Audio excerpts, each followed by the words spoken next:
Which makes it awkward because all in February.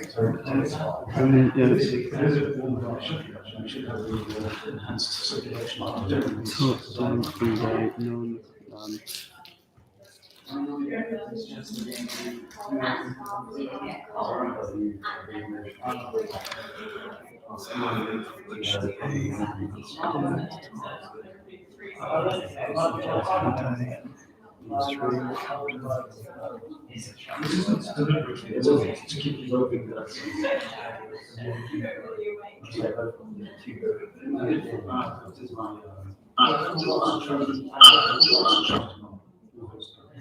We have to have some people sleeping well.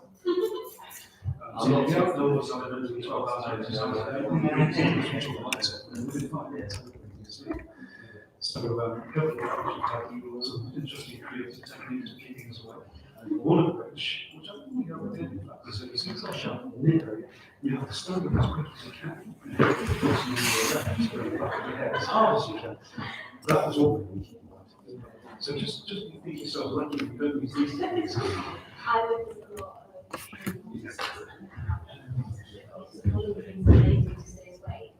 if they're feeling tired, they just stand up. Yeah. If they're feeling exhausted, they just stand up. No judgment, no nothing. They just stand up. And it's just something that I'm not used to in my house. If somebody gets tired, they just stand up for a minute and just continue the conversation. And it's great. There's many other environments in the office environment. People who are tired and You don't want the less conspicuous version of that. So if you're sitting down, lift your legs off the floor. It's actually really quite hard to fall asleep with your legs off the floor. So here you go, I'm giving you the secrets of the longest senior leadership team meetings I have to sit through.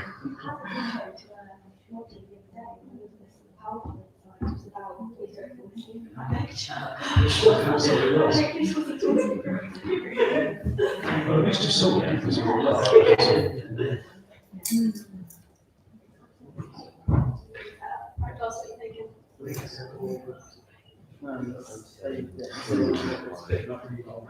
I should have my name on my little competition.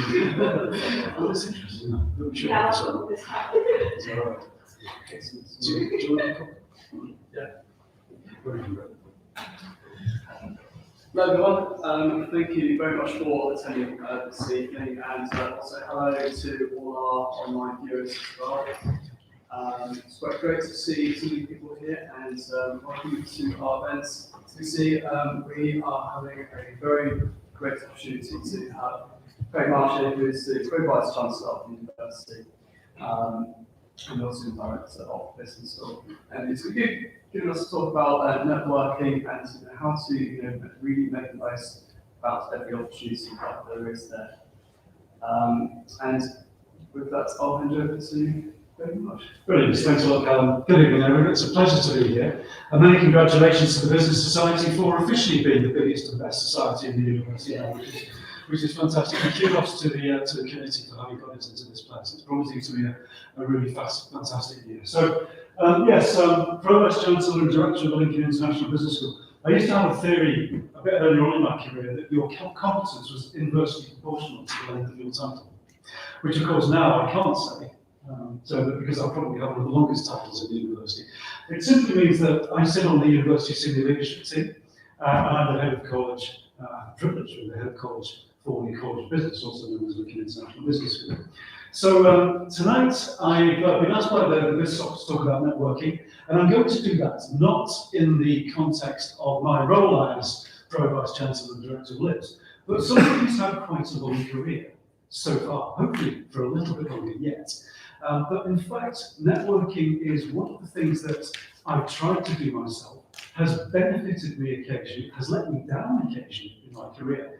And I've also, at various times, talked to students and colleagues about the principle of networking, because at various times I've also been responsible myself for the careers of students that have been in my charge, including now, of course, ultimately. So it's a subject that interests me. But if you did think that you were going to sit there and listen to me all evening, then you have another thing coming, because you've probably had another lectures today anyway. So I don't intend to lecture you. I do have some slides that I'd like to show you, because it's just a good way of getting a bit of information over to you easily. But I'm hoping that you will engage me a bit in a discussion about the subject, because I certainly don't know everything there is to know about networking, that's for sure. And I'm actually quite interested in your perspective and your views, wherever you are at the moment in your studies, about how you see networking, and particularly how you see the use of technology benefiting or not the subject of networking. Because that's something that I certainly don't have all the answers on, and indeed I'm not as expert as you are in some ways about using tech. So hopefully we'll have a bit of a discussion about this as well, so be prepared. Now normally I wouldn't generally put my CV up on these things because I've got no particular reason to, but I have on this occasion. And the reason for that is, just to show you how old I am. I think I'm on about my 10th career and still counting, actually. Hopefully, I love being here, by the way. I've been here now since 2016. Lincoln is my home. I've loved it from the time I started here, and I still love it. So, hence the reason why I've spent quite a long time here. But I've done a few other things over my time. As you can see, it is definitely not a standard academic career by any stretch of the imagination. One of the reasons why nobody calls me professor, because I've done a lot of time to it. It's because I've done too many other stuff, things in the past. So have a look at, I just wanted to pick out a couple of these things here. So yeah, I was a pilot for a while. Probably more in danger of killing myself than anybody else, actually. But I enjoyed that. But then decided to go into a career which was far more dangerous, which is human resources, up in BP in Aberdeen, in Scotland. But what I was doing at that time was advising other people on things like careers and networking. So I'd already started at a very young age, actually, and getting interested on that. Now, how did I end up in Aberdeen? Well, I went through a formal selection process for BP. But actually, the reason I got sent to Aberdeen was because of a network that I had. It was something that I knew working in the oil industry. When BP decided to take me on as a member of their HR team, I said, well, actually, I know somebody in Aberdeen, and I'll be quite interested to go up there. Do you mind if I talk to him and see whether I can get a post with him? He said, absolutely. And that's how I ended up getting sent to Aberdeen through my own network. You'll see there's a bit of a theme coming through here. So just carrying on through that, I ended up moving to London as an HR manager at GC Markham Defence Systems.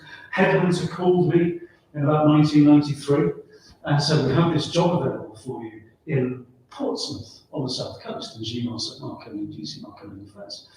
And I talked to him about it, and I wasn't that interested actually in moving to Portsmouth. I said, okay, well, I'll have a chat with you about it. And he talked to me, he interviewed me.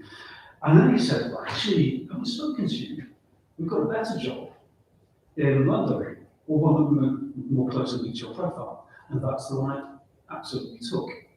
Now, one of the things about that was something that I kept as a lesson all the way through my career, which is partly about networking, but it's also partly about opportunity, which you'll also find is going to be one of my themes this evening, which is sometimes you will be presented with an opportunity, but it's not that opportunity itself which results in whatever it is that you end up doing. And this has happened to me so often, that something will present themselves to me that's not that interesting.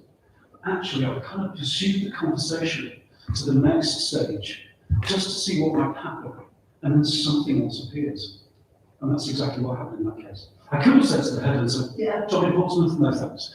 But I didn't. I stayed with it. And the job that I did take then appeared. just by staying with it for that little bit longer. And often I find in networking, as in business actually now, that I try not to turn things down at the first stage, even if in the first stage it doesn't actually look that interesting, because you never know where that opportunity may lead through a particular contact or through something. So that was the first lesson for me in terms of networking.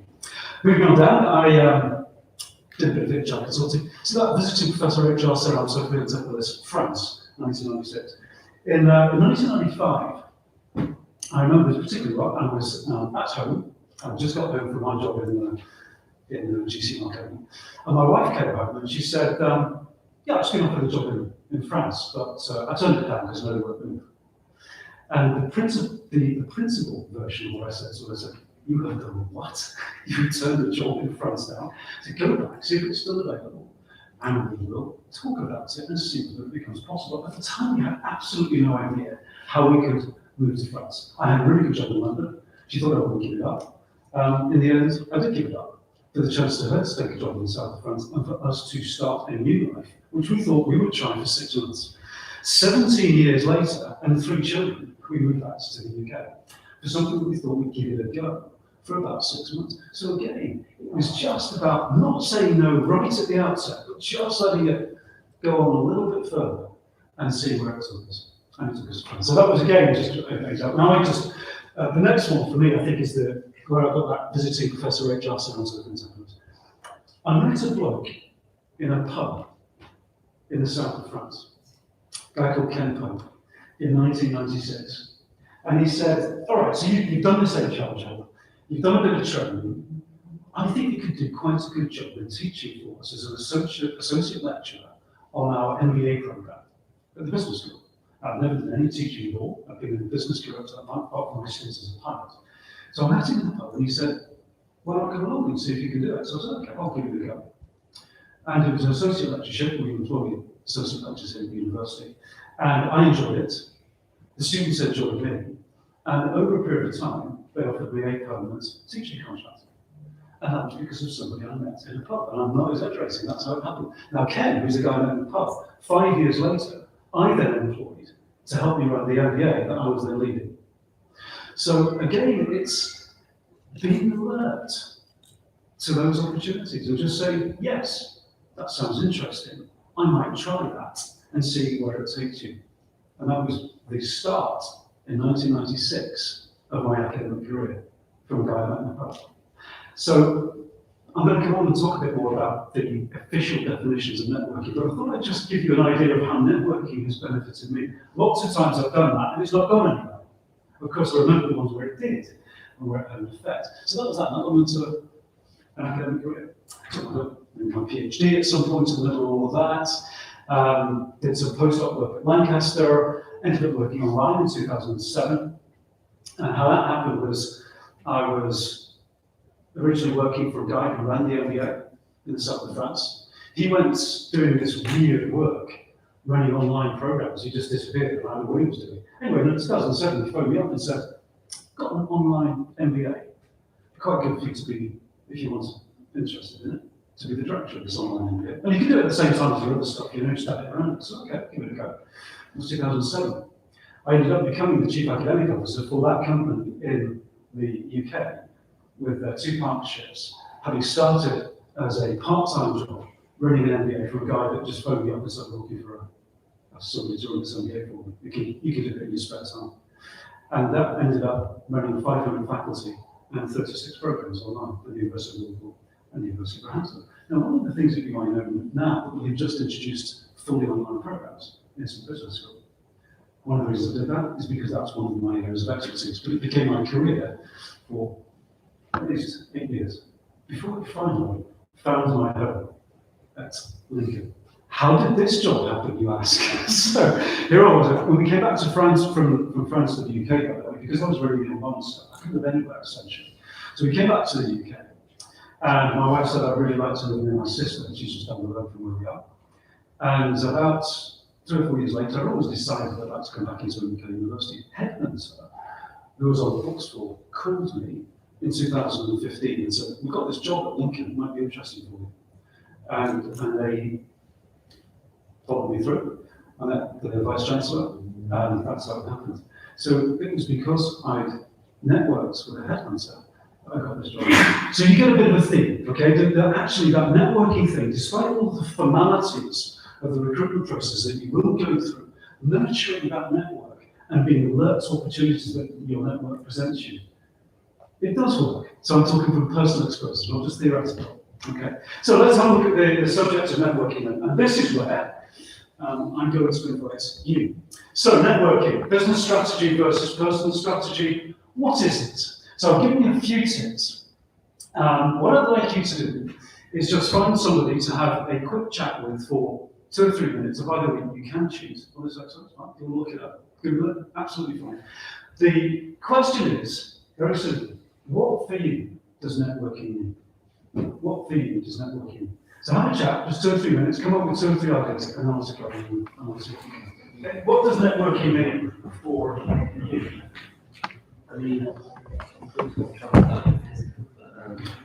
You have to do this as well. You'll get answer. 2 or 3 ideas. What does networking mean for you? Is it one of these or is it something else?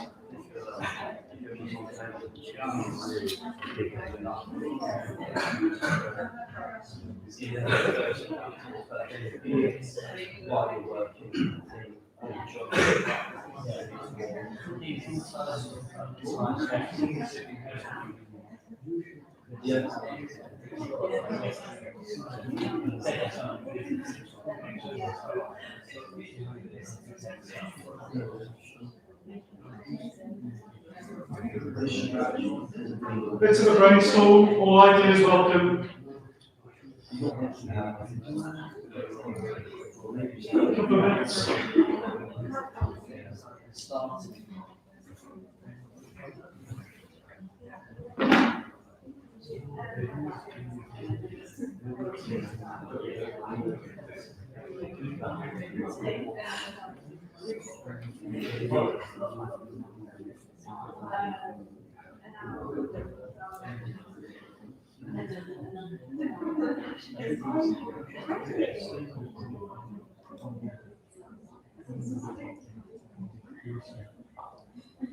Okay, so we've got just 2 or 3 ideas between you and the discussion. Doesn't have to be a fully formed idea. It's what we call a half-baked idea of what networking is. So just go around quickly and see what you came up with. Just a few ideas from networking. Who'd like to start? Anyone like to kick us off? Yeah. Let's Mike. Is it Mike? Yeah, Yeah, right. Mike. Yeah, we just said that communication obviously is so obvious. It's the most important thing. Right. So Engaging with individuals, as you say, Yeah. speaking to people, having conversations, opportunities to present themselves through that. yeah. So engaging with individuals, absolutely. Building your knowledge through, you can do that yourself, Right. and then also through other people.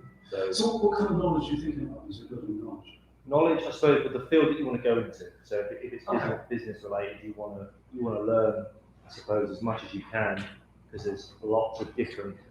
I don't know that much about business, but obviously there's lots of different knowledge in that. So Right. different fields that you want Mike to is learn. from the school of Phil, so we Yeah. can understand that he doesn't know much about Yeah. business. Yeah, I'll probably sound Anybody from full. the business school, just you can let us up on that point. Yeah, Okay, so it's actually understanding a bit more about the kind of field that you want to go into. So, Yeah. Okay. Fantastic. Great, thank you guys. Any other, would you like to add anything to that? Who else would like to add? Anything else you want to chip in on networking? No, Michelle. Come at the back there, what's your name? Hi, my name is Rashmi and I'm from Creative Advertising. Hi, just we can see you. Good to see you as well.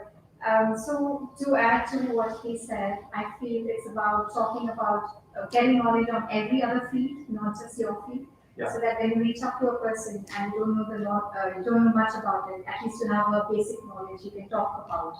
So you never know when it will help you. Like tomorrow, if I'm working from an advertising perspective, tomorrow if I'm working for a brand which is into business, I can have some certain knowledge with me which I can share, and I can probably connect with what they are saying as well, which will not make me feel left out. And with that connection, with that knowledge, I can network with them or connect with them for much nicer business perspective. Or tomorrow I can work with them if they know that I'm into advertising and they want to probably say advertise something. They know that there's a person called Rashmi here, and they can probably give me a call. Brilliant. Rashmi, thank you. I wish I'd written that down, actually. That's fantastic. So two or three things that I picked out about. First of all, it's about, and these are my words, so you're expressing them. It's about an exchange of knowledge, actually. So one of the things that I think is really interesting about networking is it's two-way. And you'll be astounded about how much you, regardless of what your experience is, can offer to other people through the networking process. That's a really critical point. So it's about both of you potentially expanding on. I think the other thing that you mentioned I thought was really critical there is about, it isn't necessarily just directed knowledge, as Mike said. I mean, that's a big part of it, to finding out about the particular career. But it's about expanding your knowledge more generally, and perhaps getting to know things that you didn't even know at that point of asking from your network, that may then lead you in other interesting directions. And I think the other thing is the gist of what was about the social elements of networking. And it's quite interesting actually that both of you talked about talking as the networking process. So it sounds like you imagine this as a face-to-face process actually. When I asked you the question, is that what you had in mind? Is it a face-to-face process, or did you have something else in mind? Well, it's happening at every level. I can say we network on Facebook, we network on Instagram, we network on LinkedIn. Yeah. Yeah, so there's a lot of places where we network and we connect. So if I probably connect to a professor tomorrow who's teaching me, he'll remember me tomorrow in my class. And when we connect on a different level where everybody's introducing their names, he will know a little more much about me because I've already connected with him. So absolutely right. it's at all levels. So there's actually two stages that you're looking at there almost, which is the connection that you're making, which can be done through a number of different means, including social media, of course. And then what happens as a result of that connection that you made, which can be done also through LinkedIn, through chat or Facebook or Instagram, wherever you happen to be using social media. But then there's quite a strong face-to-face element to that. It doesn't have to be. But often the way that you build the relationship or the relationship of trust is through making face-to-face contact, if you can do that, if at all possible. And that sometimes is not necessarily physically face-to-face, but through Zoom or through Teams or through but making that link, making that connection solid, I think is a big part of it. Well, thank you, Russian, that's fantastic. Anybody else like to add anything to what's already been said about networking? How about our experts on the committee who know all of this stuff already? Was there anything that you had considered what we've already talked about in terms of networking? I mean, I think it's quite interesting that network isn't just face-to-face anymore. It can be through lots of different social media platforms like LinkedIn, Facebook, and it's about knowing the right social media platforms for the kind of job you want as well.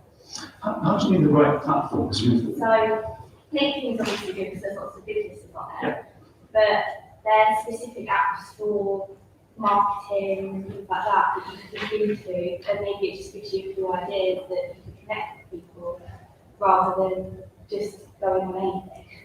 Okay, so in terms of use of social media, it's almost targeting the right social media apps for the kind of general area that you want to move into. Yeah. That's a really interesting point, actually. I hadn't considered that. You might actually sort of exploit particular social networks for the career or the area of interest. I think that's a really interesting point. Can I just pick up on the point that you made about LinkedIn? Now, hands up who's got a LinkedIn profile? Okay, most of you. Good, good. I think that's probably an essential requirement these days to have a LinkedIn profile, because it tends to be the general place where a lot of the basic networking gets done. I still use it.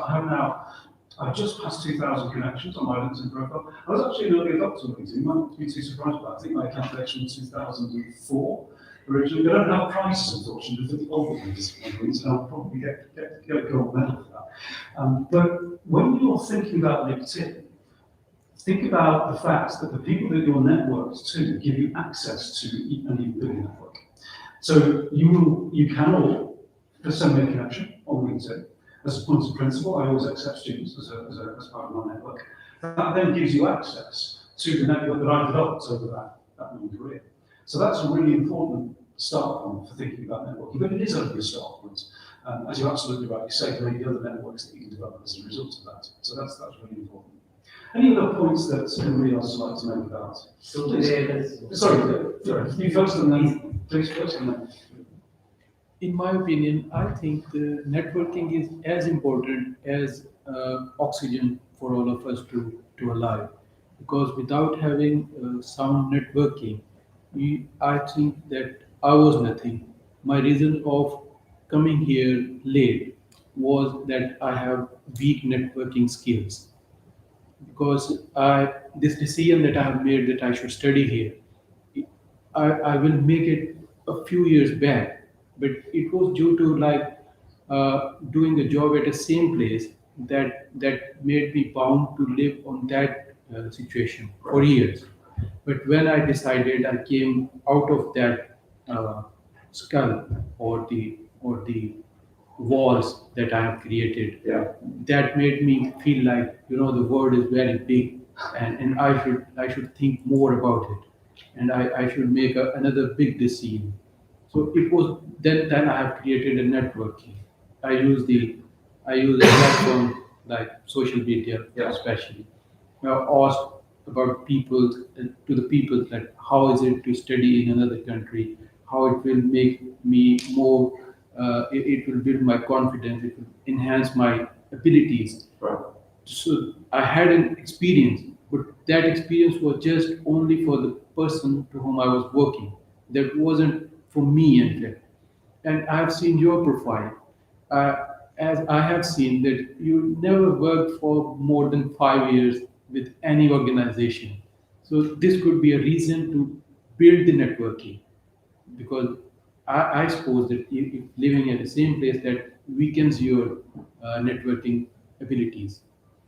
So It moved on to, but thank you for sharing that because I think you touched on some really interesting insights into how you think about networking. And I think one of them is that sometimes I think people assume that you have to be this wild extrovert to be a good networker. Actually, no. I mean, by statistically, half of you will be likely to be introverted, as I am, actually. When I do my personality profile, I come out on the introvert perspective. I'm not somebody who naturally goes out into a party and says hello to people. That's not me. I've learned some behaviours about how to do that. So you don't have to be that wild extrovert to be good at networking. It's just about how you go about it and where you start. Because sometimes you think about how you are, know yourself, know your personality, and you think about where the best place is for you to start in terms of developing that, or where to develop it. And that will often be in an environment which is more one-to-one or one-to-small groups. So, and you start with people that you know and work outwards. That's the golden rule. And I'll come back and talk a little bit more about that in a minute, if I may. So thank you for sharing those perspectives. You also mentioned about, and these are my words, expanding your horizon as well through networking. Now that is absolutely one that I think Rashmi touched on this a little bit as well. So it isn't just necessarily about the knowledge that you gain. It's about, you mentioned confidence, it's about the understanding other people's experience, broadening your horizons beyond whatever your circumstances are, and we can always do that. So these are other reasons why you network. It doesn't have to be just about going and finding a job. And I think you all realise that, and that's the whole point, right? So this type of networking can benefit you as an individual to develop in the direction that you wish to go. And if you go about your networking in a way that is instrumental, that it is just about finding a job, you will probably fail, actually, because you won't get very far with it. And people will start to shun you because you're being too instrumental, too selfish about where you're going about networking. That's not the way to do it. I was, one of my other early experiences, when I was in France, actually, I reached a fairly senior position at a local college in France. And we ran events for local unemployed people at the college. And there were about 30 people who were in the area. Now they tended to be fairly skilled people, so they were well educated. Some of them had been through the college before, but they found themselves, for whatever reason, unemployed. And I really realised that the attitude from some of my colleagues to those people who were unemployed was almost like a position of superiority to them. Yeah, so look at you, you're unemployed, I'm still unemployed. So you have to come and almost beg me to give me some of your attention to see if you can help or advise when you're unemployed. And I said to them, you need to have exactly the opposite perspective, because in 2 years, that could be you on the other side of that table. It could be you that's unemployed. So you give them whatever you can to assist them. Open your networks to them. Make sure that they get your advice, because at some points in 2 years, it may well be the opposite way around. And I gave you exactly an example of that, the person I met in the pub. Our situation was completely transformed 5 years later, when I was able to assist him. He went through an interview process, but I gave him that opportunity. So it's also about that understanding in your networking that it is an exchange. It's an exchange of knowledge, it's an exchange of benefits, it's an exchange of your time that you will never know how to. And by the way, there was an interesting result to that particular discussion, because the person who was being so arrogant, who actually was in HR, did indeed end up unemployed 2 years later, sending me her CV to see if I could help her to find a job. Which I did, of course, but I did point out to her that I was right on this particular occasion. So there's I think another really good way about how you think about networking, how you conceptualize that, how you understand what networking is so important to assist you together. Does that make sense? I mean, please do ask questions about any of that, or make any points about it. Sorry, you did want to make a point about it as well. Yeah. So, Please do. I just have a small point. So I feel networking is not just with social media or just talking with anyone you meet anywhere. So nowadays, networking has turned into something where you go for a job interview, the person is sitting next to you, talk to that person, and you become friends, and you start talking to that person, and you never know, after 5 years you meet that person again in the same office. Same way we are going for a walk, like there is a photo walk or meet and greet sessions, like you've met someone through that, and you meet that person. There is a contest that is happening, and then there's just 5 people who walk in. Yep. And there are 2 of you who contacted, and you still meet like talking and in process. And once you're done with your studies, or once you're done, you want to switch. You were just having a word with that person, just like a friend that, I want to switch and do this thing. Even the same goes for the other person. Absolutely. So networking exchange is not only to social media or to education institutes or office. It is like everywhere. Like we go to a store, we go to a supermarket, and we're buying something. You just ask someone, "Oh, is it something suitable?" And you never know when you meet that person again, and you give that good vibe to that person, and you both know each other. I think that is also networking. Absolutely right. Exactly. Somebody I met in a pub and changed my career. So it's a really good one. So what I did was just, no better than yours. I just came up with a few definitions that I found, which I think make exactly the points that you've been making about networking. So here are sort of different definitions of it. Now, of course, I put the first one up because ultimately networking comes from computing. The linking of computers to allow them to operate interactively. But I thought it was an interesting analogy for human networks, right? It allows you to operate interactively, exactly as you've just been saying. It's that interactive part of networking. It's about an exchange. It's about connectivity. And it's about being able to function together. And it's a very human thing to want to do that, actually, when we're living in societies. The exchange of information or services among individuals, groups, or institutions, specifically the cultivation of productive relationships for employment or business. Networking remains the #1 cause of job attainment. Now, I do put that up because, well, it's true. All the evidence is, particularly as you go through your career, that networking is indeed, and hopefully, in terms of what I said about my career, you've just illustrated it. It is indeed, in fact, the most effective way of you taking control of and developing your career. The actual process of interacting with others to exchange information and to develop professional social contacts. So again, I think we've covered quite a lot of that already. The exchange of information and ideas among people with a common professional special interest, usually in an informal social setting.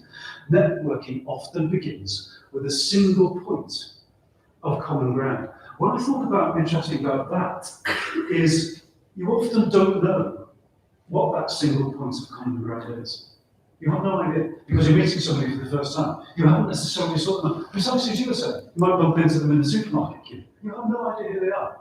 So actually engaging with somebody helps you to find that common ground. And good networkers seem to have this talent or this ability to speak to somebody that they've never found before and find points of common interest. Now, admittedly, the older you get, the more chances you have doing that because you've got more experience to share. But finding that point of common ground is, I think, the heart of good networking because that makes the connection. It's not about connecting on LinkedIn or Facebook or any other social media. So that's a technical connection. The human connection is what will make your network work. What is the common ground that you can find with an individual that gets your conversation going? That's a really interesting one as well. How do you find that common ground? Do you know there's an old principle about conversations. If you're asking questions, you're in control. Worth remembering. Yeah. If you're asking questions, you're in control of the conversation. So how do you find out? Ask the questions, be interested, listen to them, be interested in them as a person, see what it is you can find out, and then identify those common connections. And then down the bottom, which is I think the point Marsh was making, which is absolutely spot on, the process of developing and using your contacts to increase your business, enhance your knowledge, expand your sphere of influence, or serve your community.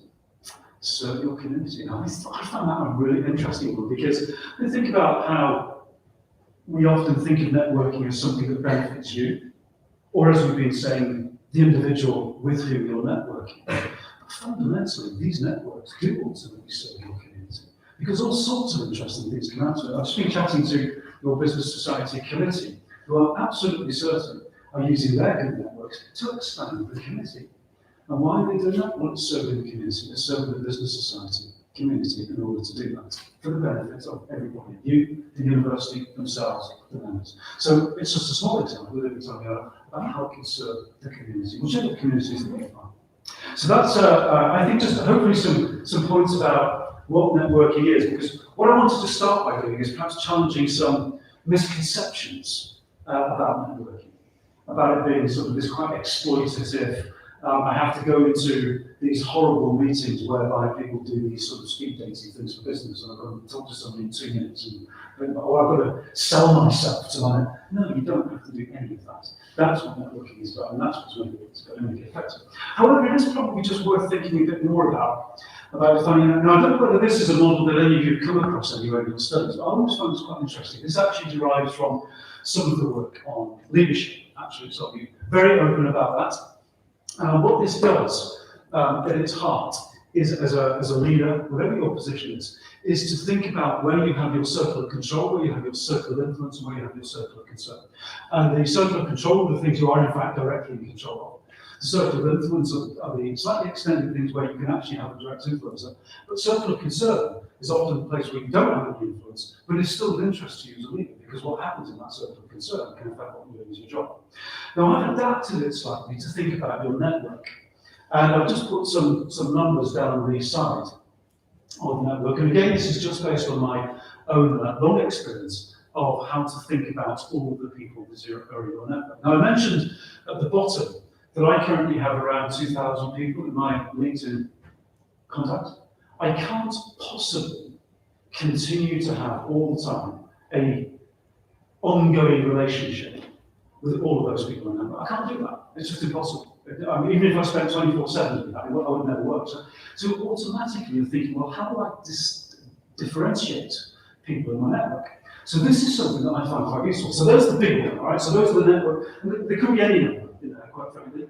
It's, you have about 7, so you go, I think, 5 stages of separation. I know everybody in the world.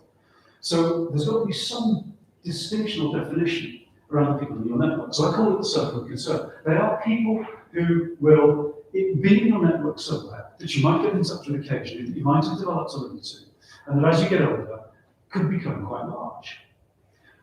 I'll come back to that group in a second. Let me come to the middle group, the centre of the top, the bullseye, the tending, the circle of control.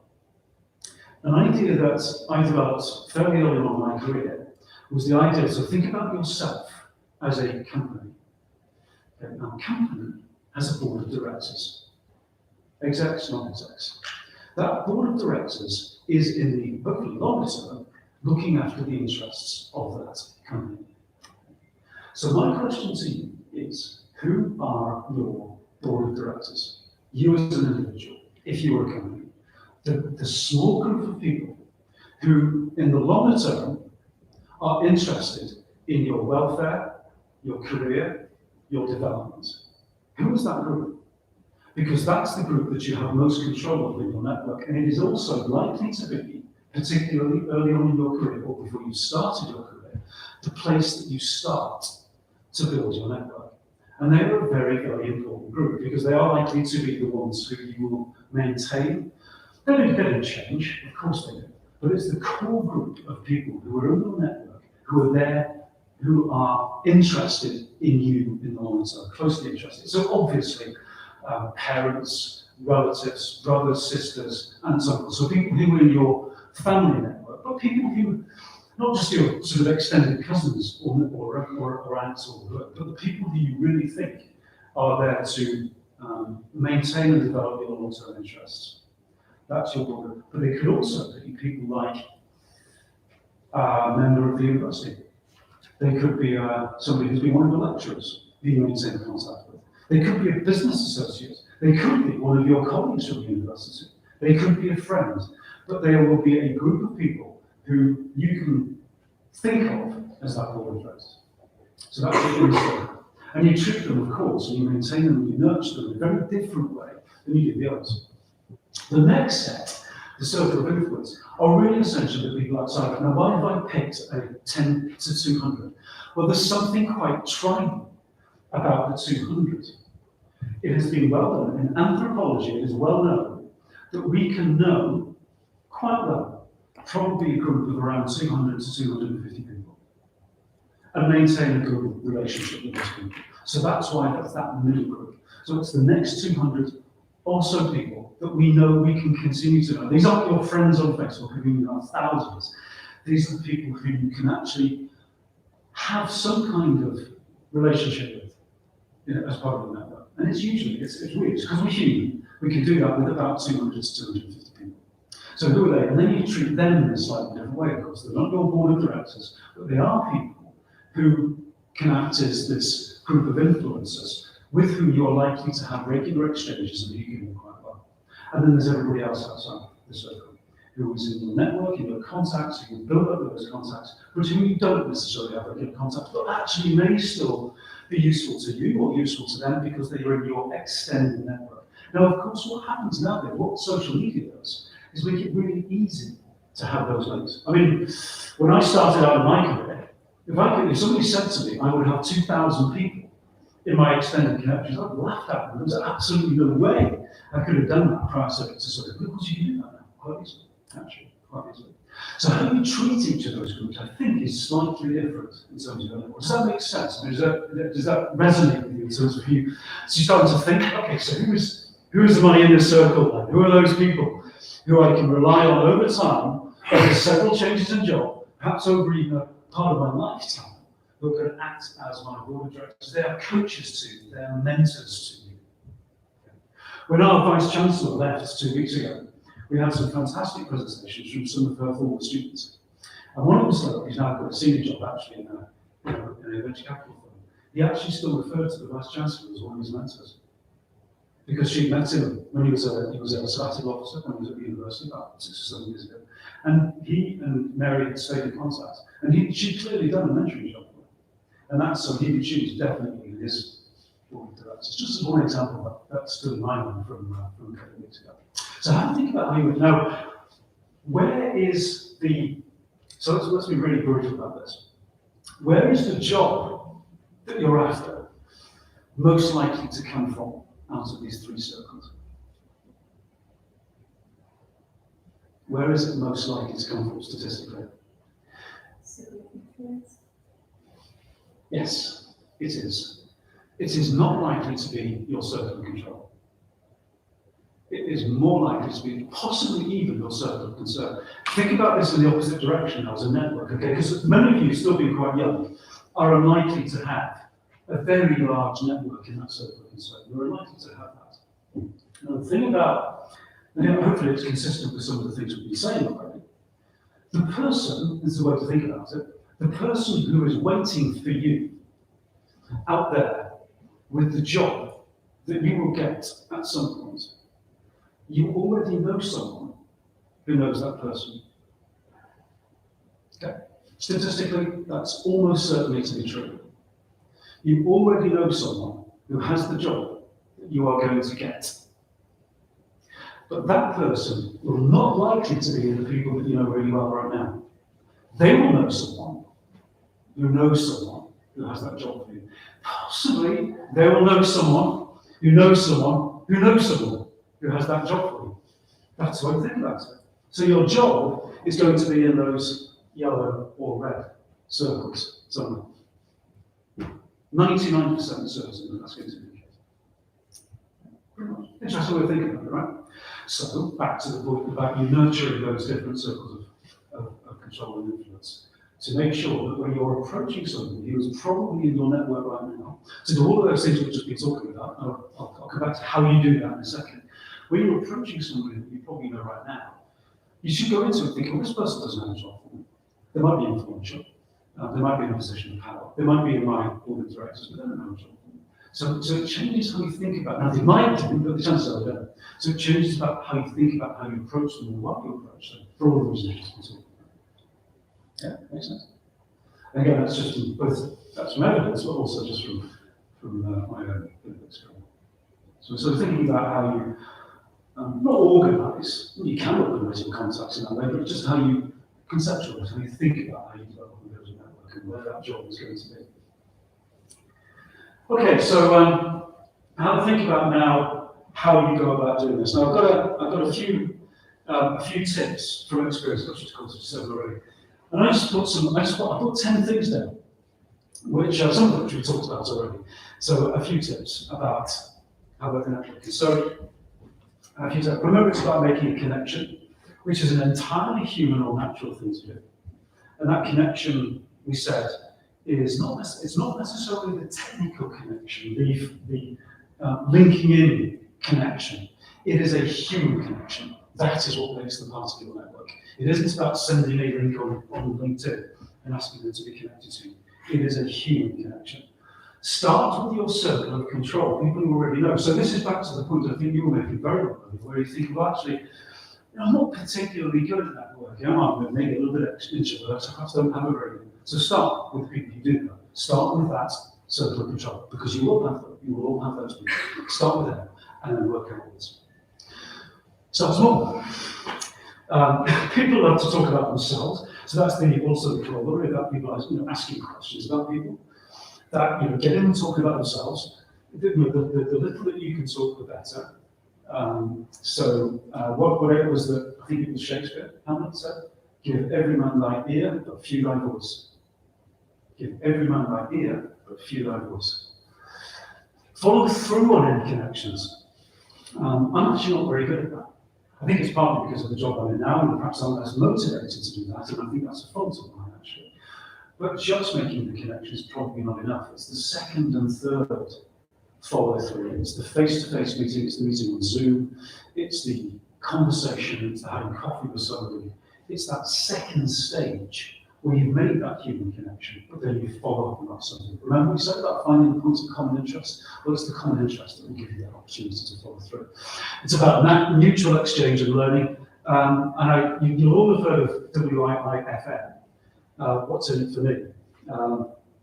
Would anybody care to translate WCIDFY, which I made up on the spur of the moment?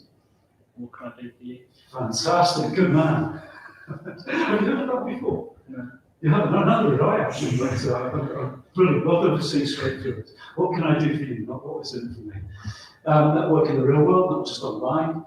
Remember, you have a lot to offer. So come back to say that you will always have something that you can offer to your network and not really the way around. But finding that common connection, whether that's access to your own network, whether that's something that you can offer for them in terms of advice or guidance, whether that's mentoring, whether that's time, there's always something that you can find that you can offer them. And you have to work at it. It's really curious, actually. If I were to ask you, actually, it should be more for you at this point. By and large, how much time people actually spend on this stuff? You're here, so you obviously consider it important, compared with the other things that you get up to. It's actually a relatively small part of your time. So a bit of investment on it in work. However you do that, however you organise yourself, it needs work, like anything that's valuable. Anything that's worthwhile needs a bit of work, needs a bit of attention. And then finally, and I'd like, if I may, I was thinking of finishing about 7, and I said, well, that's a good question, is understand and develop your personal brand. So here's where it becomes a little bit more instrumental. So is it okay just to spend another 5 minutes or so if I just talk about the personal brand, because I think it's quite important. And again, it's not something necessarily I've always done particularly well in my past. So let's get through those in a second. And I'll go to this one. And it is a bit about what makes you common, or what makes. By the way, slides I'm happy to share these slides. The bit that I just skipped through is a little bit about just about understanding yourself, what your strengths are, what your interests are, what your values are. So it's all about that. But I'm not going to go through that in detail. They're on the slides, and I can certainly cover it if anybody's interested in that. But I want to just talk about this. So, what is it that makes you stand out? So we talked about networking in terms of what you find is called a common interest. But this is thinking a little bit yourself about what's unique about you. And people will often say to me, I look at hundreds of CVs. When you think about your CV, what makes your CV stand out is one version of this. If you think about it, we are all unique. Yeah, we are all unique.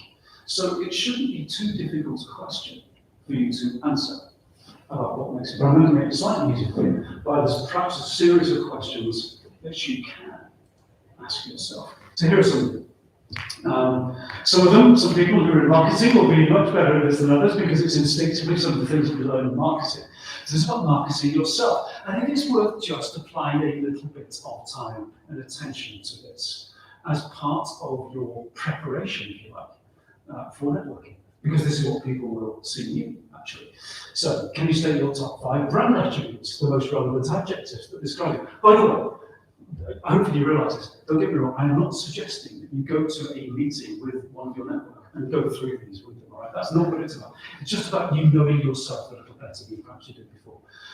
Do you know how people around you will describe you? Which is often a way of getting to the first point a little more honestly, actually. Can you describe in one sentence or two what differentiates you from anybody else? Can you identify your target audience, those people that need to know about you? Do you have a strong personal network that you communicate regularly with? We've been through that already. Do you have an updated LinkedIn profile? Because actually it's your LinkedIn profile, obviously. In one of the ways, anyway, you can kind of characterize how you stand out. What makes you, you? It's amazing how often we don't really think about that too much, but that was a good time. And then actually, as you go to university, of course, that's one of the places where you start to get a much better understanding about. When you're going to an organisation, they will be looking at 3 things. What can you do? Why do you want to work for me? And will you fit in? Pretty much. And that can correspond quite neatly to your skills, your interests, and your values, what you're good at, what you're interested in doing, and what's important to you. So the other bits of stuff on the slides are just about that little bit of self-diagnosis, getting to know yourself a bit more, and that should lead you into thinking about your personal life. I won't say much more about that, but it's worth just maybe, when you have a quiet 10, 15 minutes, having a chat with your favourite person and saying, all right, so what do you think my brand is? Be honest with me. And then don't be worried about what they tell you, because it's all good information. Acts of generosity, giving somebody some feedback on yourself. It's an act of generosity. That's the right person. There you go. That's pretty much all I had prepared for you. Hopefully that's given you a few bits and pieces for food for thought. Maybe confirm some stuff that you thought already about networking. Really great to hear your insights, actually, about how you're perceiving networking. Bear in mind something I said at the start, that I am now part of your network. So find me on LinkedIn, send me a connection, I will accept it. And you can then have access to the people that I'm networked in, and you can start that whole circle of influence thing. Okay. So I'm happy to take any questions that are still outstanding that you came in with, thinking, God, I hope he answers this, and I haven't. So now is your opportunity if you have any questions that I haven't covered. On anything else, I think that's all. Just when we were talking about maintaining connections, how do you maintain connections? What's the strategy for maintaining connections? If you leave a job or something, you want to keep some connections from that previous job or previous university. Not burning any bridges. It partly actually depends on who the connections and where they are in that circle. I think you can do that effectively with up to 200 people, which is a lot of people. You can certainly maintain connections, and even doing that is probably a full-time job. So I would certainly do it with what you call your personal board of directors, which is what I tend to do is I'll have within that group probably about 100, 150 people that I will be keeping, and I use LinkedIn to do this. And I will go into LinkedIn every so often and I think, actually, I've not been in touch with somebody for 6 months. And I'll drop them a quick note saying, how are you doing? And it can be as simple as that. I do that now because I'm not looking for a job. I do it because I want to maintain that network, because it's part of my social capital. You've probably heard that expression. In your position, if you're actually actively looking for something or looking for a job, then it becomes a different question, because I think then you're probably more actively maintaining those connections. And what you're doing is you're probably thinking, I suspect, I'd quite like to contact them maybe once every month or so. You get the permission to do that, so you're not pestering them. So do you mind if I just drop you a note every month and we can have coffee, if that's available? Can we have a quick chat, if that's available? Can I get your advice? Can I benefit from your mentoring every month, every 2 months? What is it that you can offer them that will benefit their connection from? Is there anything that I can talk about in terms of what I learned from my degree that might benefit you and your organisation? So it's thinking actively about what you can do to offer them something and to make it easy for them to maintain the connection. Those are the things. So there's plenty of ways to do it, and I can't describe everything you can do that, but actually being intentional about it is the most important thing. Your network doesn't just sit there. If you don't maintain it, it will be that. I sit there with 2,000 connections, and I'm not maintaining those 2,000 connections. If you don't maintain it, they'll just sit there. They won't do anything else. So it's actually being a bit more active about how you think about your network. It just doesn't exist. It's not like a computer network that will just continue functioning unless you get your service engineers coming in and destroying it. You actually have to work with the network to be able to continue to function for you. So those are some of the short term. That's all. Anything else that anybody would like to ask as a burning question? Oh, I'm going to stay around for this if anybody wants to come check in on anything else. That's all. Yes. My question is also relating to LinkedIn, because on LinkedIn profile, most of the people or those to whom we never met. So how this communication will go better to, because there is only two options that like say hello to or to get a new job or the job anniversary. So good luck. So these are the things on LinkedIn. So how we can to make this communication better? On LinkedIn? Yeah. That's a great question. And people actually often ask me, how do I make choices about who I'm connected with on LinkedIn? And how do I actually progress that? Exactly your question. On LinkedIn, what do I do to progress my LinkedIn network specifically? So I have a couple of rules that I apply. Not everybody does this, by the way, because I get half a dozen connection requests a day. So I will do a couple of things. The first is, do I know that person? Is it somebody that I've had any contact with at all? And if I don't know them, then I don't accept their connection. If there are students, it is possible, and I check them, if there are students at the University of Lincoln, then I will accept it. And I've always applied that principle. So there's the exception to my first rule. So I don't accept a connection unless it's somebody I already know. Now, that occasionally will, I also break that rule occasionally, because it may be somebody that I know of, or somebody that's been referred to me, who I'm happy to be connected with. So it might be that they're coming back to the circles, maybe that somebody in my circle of influence has suggested somebody in a circle of concern that I might like to be connected to, in which case I'll accept. But in that sense, I kind of know them. If it just comes in completely randomly into my inbox, then I'll ignore it. So, because what I'm doing, to your point, is I'm kind of, in a vague way, maintaining my network. So that I know the people in my network are people that I actually know why they're there and why I'm connected to them. So that is part of my answer to the question. I think the other part of the question is, okay, so I'm looking at it from the opposite side. How do I expand my connections on LinkedIn? Well, in that case, you might want to think about what it is that you're going to approach them with. Why should they be connected to you? What interest do they have in being connected to you? So if you were in my position, and you sent me the words student, I would probably say, no, I don't want to be connected to you. So how can you get to that person in a slightly different way if you really, really do want to be connected to them through probably somebody that you already know. So on LinkedIn, you will see that you have people who are connected to, then you have people in your next one down, and your third one. You can probably get a referral to a person who is second connected. In other words, they're connected to somebody who's connected to you through one of your connections. So you approach them directly. And that's precisely what I do. So if I'm referred to somebody who is not in my direct network, but by somebody who is, and they say it would be very useful and they'd like to talk to you, then I'll accept it. But coming back to Anna's question, what I wouldn't want to do then is just leave it. I need to find out why they're connected to you, so I'll send them out, hello, who are you and why you want to be connected to you. So it makes that human connection rather than the technical connection. So those are some of the things that the way I think about it. Does that help? Does that help to answer your question? Because actually you need to develop your own, so depending on your own position, your own rules about how you, and guidelines about how you go about using LinkedIn for your own purpose. That's how I do it. But I haven't spoken about that further. It's a really interesting question. And everybody has, I think, a slightly different answer to how they use that. Some people use LinkedIn just to market themselves. Really annoying. You see all their posts, just promoting themselves. That's precisely the opposite of what you should do. 7 o'clock, probably ought to call it tonight, is that right? Happy to take any more questions.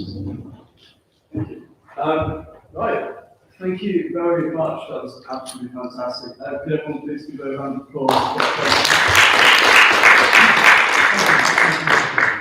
If anyone would like to have a look back through this, please message the Society Committee and we'll send you very exclusively to you guys to come watch it.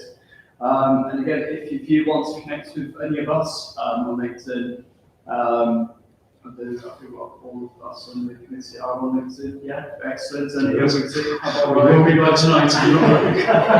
we also do have our LinkedIn page as well. We do have a new one with the new logo. And again, as Greg mentioned, have a look through our connections, and we will have most likely a lot of people, and we'll be more than happy to, as we go through the adventures of the business side of this year, we'll be hoping to be more connected with much more people, not within just Lincoln, not just within the UK, but also hopefully internationally as well.